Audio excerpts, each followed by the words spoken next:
Welcome to the European Parliamentary Research Service podcasts. In this podcast, we'll examine the European Commission's proposal to strengthen the EU's anti-money laundering and counter-terrorist financing rules, which is vital to ensure financial stability and security in our continent. Money laundering is a global phenomenon.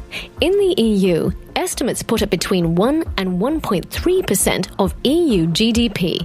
That is between 140 and 208 billion euros. And according to Europol, 99% of these criminal profits escape confiscation. Which is why the EU has been trying to tackle dirty money flows since 1991, when the first EU anti-money laundering law was adopted. Since then, successive directives have been extending its scope and aiming at increasing the effectiveness of the fight against money laundering and terrorism financing.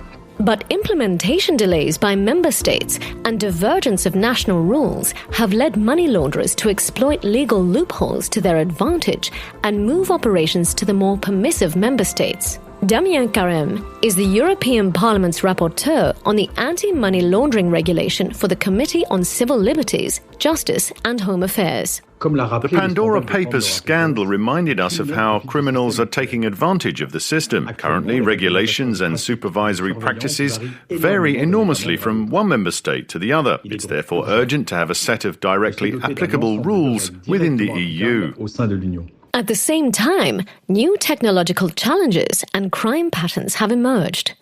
In recent years, for instance, terrorist organizations have begun to use cryptocurrencies, such as Bitcoin, to finance their activities and accumulate wealth. The European Parliament raised awareness of this issue in 2020 and called on the Commission to ensure that activities by obliged entities, which are entities subject to anti-money laundering obligations, involving crypto assets, are also covered by anti-money laundering rules. Eero Heinäluoma is in charge of this file within the Parliament's Economic Affairs Committee. European Parliament has long been demanding new legislation to stop the easy use of cryptocurrencies in money laundering. Now the regulation is in the hands of the Parliament. It's high time to shut the loopholes and end the business of dirty money. Pressure from the European Parliament and the Council to strengthen the rules led the Commission to start working on a new plan to better protect citizens and the EU's financial system from money laundering and terrorist financing. Stay with us.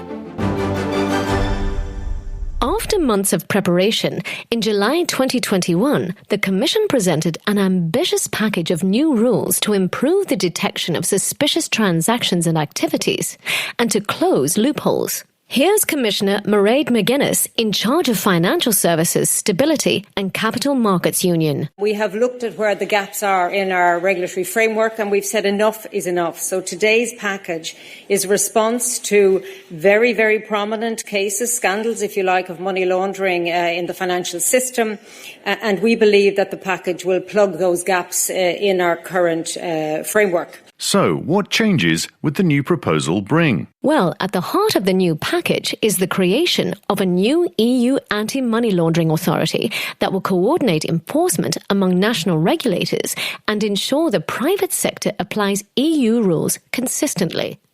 Let's go back to Commissioner McGuinness. This authority will not just be coordinating at EU level, it will also work with the financial investigative units within each member state and have better coordination and harmonisation in order for us as a European Union to tackle money laundering at the very heart. The new and directly applicable regulation would be the core element of a single rulebook that will harmonise anti-money laundering provisions across the EU, including, for example, more detailed rules on customer due diligence, beneficial ownership, and the powers and tasks of supervisors and financial intelligence units, which are national centres in charge of analysing suspicious transactions. National registers of bank accounts will be connected, providing faster access for financial intelligence units to information on bank accounts and safe deposit boxes. And law enforcement authorities will be granted access to this system, which should speed up financial investigations. The new package of rules also takes current technological innovations and related new forms of crime into account. Here's Piotr Barkowski from the European Parliamentary Research Service. Companies handling crypto assets such as Bitcoin will also become subject to anti-money laundering rules. Transfers of such assets will need to be accompanied with information on the payer and the payee. Anonymous crypto asset wallets will be prohibited, just as anonymous bank accounts already are.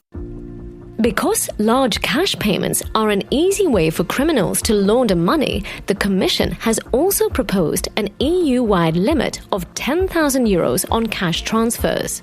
Member states with lower limits will, of course, be allowed to keep those. But money laundering is a global problem that requires strong international cooperation. So, to address the risks from non-EU countries with deficient anti-money laundering frameworks, the EU will make two lists, a blacklist and a grey list. The lists will be aligned with those of the Financial Action Task Force, the global money laundering and terrorist financing watchdog. And following the listing, the EU will apply measures proportionate to the risks posed by the country. So, what are the next steps? Well, national parliaments and the European Economic and Social Committee have already analysed and welcomed the proposal. So now it's in the hands of the European Parliament and the Council, which will need to discuss it and come to an agreement. To co-rapporteur Damien Carême, it is essential for the Parliament to ensure that the new rules are coherent and respect the Union's data protection obligations. The Parliament should ensure that the new legislative package is coherent in order to make sure to have an effective system in practice. As rapporteur for the Libe Committee, I consider that the interaction between rules related to the prevention of money laundering and terrorism financing on the one hand and data protection obligations on the other reveal key issues. Parliament will thus have to define a clear and well-balanced legal framework to address these matters. The Commission hopes for a speedy process, but negotiations could take a couple of years. So stay tuned. And if you want to know more, check out Piotr Barkowski's briefing on the EU Single Rulebook on the EPRS website. This is a European Parliamentary Research Service podcast. Thanks for listening.